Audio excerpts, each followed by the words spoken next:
Halo teman-teman semuanya, di Bandung terdapat gua peninggalan Jepang yang dibangun pada saat bala tentara Jepang melakukan invasi ke Bandung tahun 1942-1945. Goa Jepang terletak di perbukitan Pakar, Dago Atas. Lokasi ini sangat tepat dipilih Jepang untuk pembangunan benteng pertahanan karena berada di dataran paling tinggi di atas kota Bandung. Saat itu Jepang baru saja merebut Hindia Belanda dari tangan Belanda yang menyerah tanpa syarat. Setelah kalah dalam pertempuran hebat selama 8 hari dengan keikut Jepang di perairan Laut Jawa tahun 1942 tanggal 8 Maret. Gua Jepang berada di dalam rimbunya hutan rakyat yang diresmikan pertama kali tanggal 23 Agustus tahun 1965 oleh Gubernur Jawa Barat, Brigjen Mashudi, dengan nama Taman Wisata, kemudian berganti nama menjadi Taman Hutan IR Haji Juanda setelah diresmikan oleh Presiden Soeharto tanggal 14 Januari tahun 1945. Taman hutan ini dibuka untuk umum sebagai lokasi wisata. Lokasi gua Jepang dapat ditempuh dengan berjalan kaki. Letaknya sekitar 300 meter dari pintu gerbang utama. Bagian atas gua Jepang ditumbuhi rimbunan pepohonan. Beberapa pohon berumur ratusan tahun, memiliki akar yang telah merayap turun ke bawah hingga menembus kerasnya batu cadas di luar dinding gua.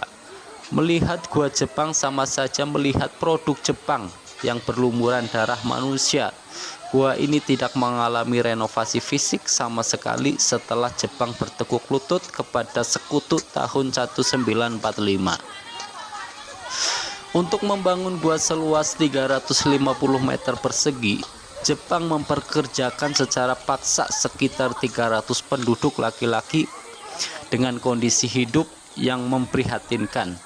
Dibalut udara dingin menggigil kulit dengan fasilitas hidup yang minim. Ratusan laki-laki yang dipaksa bekerja siang malam membangun gua. Para pekerja paksa ini dikenal dengan sebutan Romusa.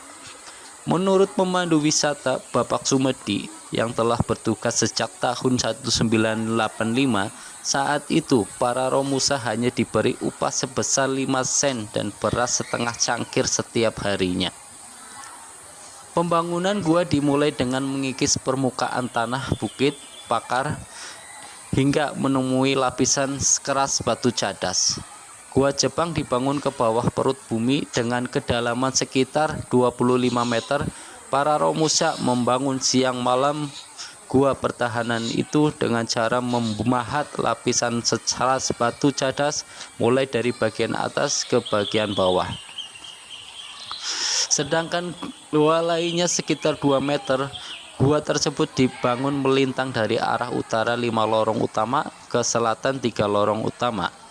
Memasuki gua Jepang sama dengan memasuki periode kebrutalan di mana nyawa manusia sama sekali tidak ada harganya.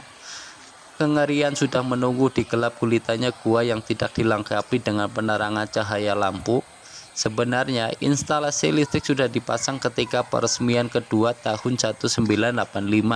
Namun dinginnya suhu udara di dalam gua sanggup memadamkan cahaya lampu. Berbekal lampu senter sewaan, setiap lorong gua menjadi saksi bisu tewasnya ratusan Romusa dengan mengenaskan dalam proses membangun gua pertahanan ini selama 3 tahun, dan juga terbunuhnya ratusan prajurit Jepang yang dibantai sekutu akhir tahun 1945. Kelembaban udara yang tinggi menjadikan gua ini bahwa ingin mencekam cahaya matahari yang tak mampu menembus ke dalam gua, menjadikan lantai gua yang berupa tanah malah menyerupai butiran tanah mengeras sebesar kepalan tangan manusia dewasa, sehingga lantai gua memiliki tekstur bulat-bulat yang menonjol keluar sekilas dalam pendaraan cahaya lampu senter seperti pola karpet coklat bermotif bulat. Goa yang tidak sempat selesai ini dimaksudkan menjadi benteng pertahanan militer Jepang. Tempat ini cocok dijadikan gudang amunisi dan juga sebagai pos mengintai untuk melihat gerak-gerik musuh dan penduduk di bawah kaki Bukit Pakar. Jepang keburu kalah dengan pembangunan gua ini terhenti begitu saja. Menelusuri tiap lorong gua bagian selatan membuktikan bahwa gua masih dalam tahap pengerjaan. Oleh karena selain 5 lorong utama menghadap ke bagian timur dan 3 ventilasi udara yang panjangnya lebih dari 10 meter. Tidak ada lagi lorong lainnya yang bisa tembus keluar gua. Beberapa lorong yang dimaksudkan seperti pintu tembus ke arah barat, selatan, dan utara berujung buntu. Di dalam gua terdapat 3 ruangan untuk tempat tidur prajurit yang berada dalam lokasi lorong yang berbeda. Kondisi gua bagian utara layak untuk ditelusuri dengan aman, teman-teman. Sedangkan gua di bagian selatan dengan 3 lorong menghadap ke arah timur kondisinya buruk. Jalan setapak menuju gua dipenuhi rapat tanaman hutan. Ini menunjukkan bahwa lokasi gua bagian selatan jarang dikunjungi orang. Mulut lorong gua pertama nyaris ditutupi dengan macam tanaman hutan dan bau menyengat musang dari dalam gua ya. Tidak pernah ada orang yang memasuki gua ini oleh karena bagian tengah gua telah mengalami keruntuhan sejak 20 tahun silam. Lorong gua kedua baru bergali beberapa meter dari mulut gua dengan tinggi gua yang tidak lebih dari setengah meter. Sedangkan lorong gua ketika diperkirakan sebagai ruang tahanan atau penjara ya, karena sebelumnya terdapat pintu besi sebagai penutup mulut gua. Gua Jepang sebagai bukti situs sejarah invasi militer Jepang di Indonesia kurang difasilitasi oleh pengelolanya.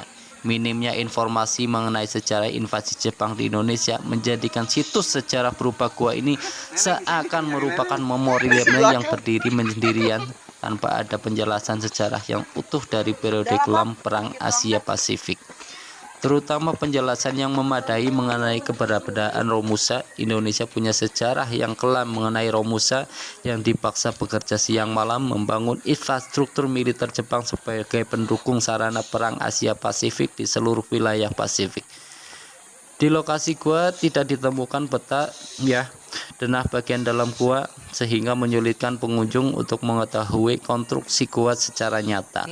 Pengunjung hanya bisa melihat lorong gua dari cahaya seadanya dari lampu senter dan penjelasan sejarah yang minim dari para pemandu wisata amatiran ya, yang merupakan penduduk lokal. Tidak heran situs perang yang sangat penting ini tidak terlalu diminati publik luas, kecuali oleh anak-anak sekolah ya yang diwajibkan datang atau para pemerhati sejarah periode Jepang. Jadi ini kita akan lanjut ke ini ya, bagian pintu utama gua. Jadi di depan ini bisa kita lewatin warung dulu. Kalau ini bagian sebelah kiri ini toilet, dan di depan warung, setelah warung baru kelihatan ya teman-teman gua Jepangnya. Bentar lagi kita akan sampai.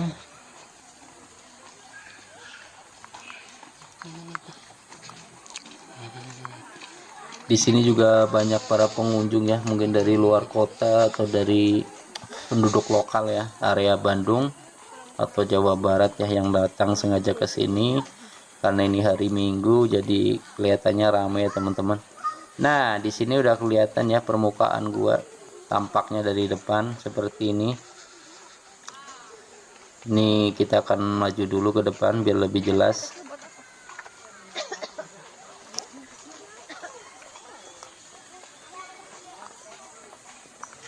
Jadi di depan ini pintu yang utama ya teman-teman. Mungkin dahulunya di sini nih hutan ya, belum ada jalan. Ini kan cuma direnovasi jadi dibuat jalan biar orang bisa jalannya enak. Nah, ini pintu utamanya. Ke dalamnya ini gelap banget ya teman-teman. Kita harus pakai senter. Jadi di sini juga ada yang nyewain senter, itu harganya 5.000 ya. Ini yang pintu kedua, dan yang depan lagi itu pintu yang ketiga ya. Jadi ke depannya lagi juga sebenarnya ada pintu lagi atau lorong ventilasi ya. Kita akan lihat-lihat dari sini aja teman-teman, karena pintu yang depan itu ditutup ya. Ini di atas guanya ini banyak pohon-pohon ya, bener-bener apa sih, bener-bener rimbun. Ini kalau dari video kurang terlalu jelas ya. Ini tinggi ya teman-teman, guanya ini bener-bener tinggi, cuman kalau dilihat dari kamera ini kurang apa sih ya, tidak terlalu jelas lah ketinggiannya. Ini luas sampai ke ujung sana ya. Mungkin aku nyampe sini aja ya, karena memorinya juga udah nggak mencukupi. Jadi buat teman-teman yang mau datang ke sini silahkan ya. Ini buka setiap hari. Untuk tiketnya itu harganya 17.000 ya teman-teman. Itu udah sama parkir, udah sama apa sih namanya, asuransi lah kalau kita terjadi apa-apa di sini. Oke, bye bye.